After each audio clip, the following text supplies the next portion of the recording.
everyone, welcome to my podcast. I am Bernadette Cyril Roque from 10 Garnet. Ngayon ay pag-uusapan natin ang mga usapin patungkol sa pagpapatiwakal o tinatawag nating suicide. Ang pagpapatiwakal ay pagkilos ng sinasadyang pagsasagawa ng sariling ikamamatay.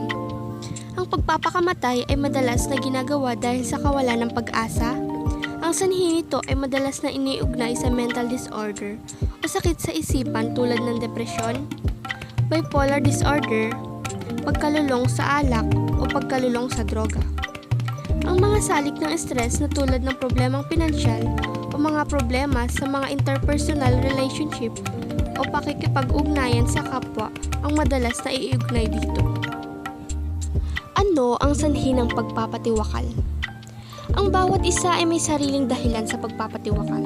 Siya lamang ang nakakaalam, mahirap unawain at lubhang nakakapagpapagabag. Saad ni Redfield Jamison, isang psychiatrist, isa sa mga dahilan kung bakit nagagawa ng mga tao ang pagpapakamatay ay ang kawalan ng pag-asa o despair.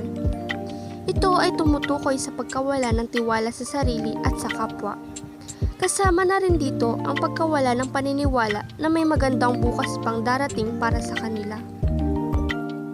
Ang mga kabiguan at hindi magandang karanasan ay ilan din sa mga dahilan kung bakit nagagawa ng isang tao ang pagpapatiwakal.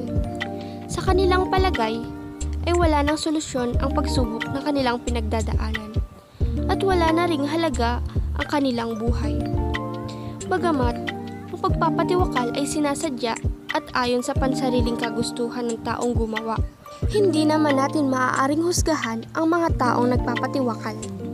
Maaaring sila ay wala na sa tamang pag-iisip, halimbawa, depresyon, sa oras na ginawa nila iyon. Ang tao ay natural na may pagpapahalaga sa kaniyang buhay. Siya ay kumain ng tama, umiinom ng gamot kapag may sakit, at iniingatan ang sarili mula sa panganib.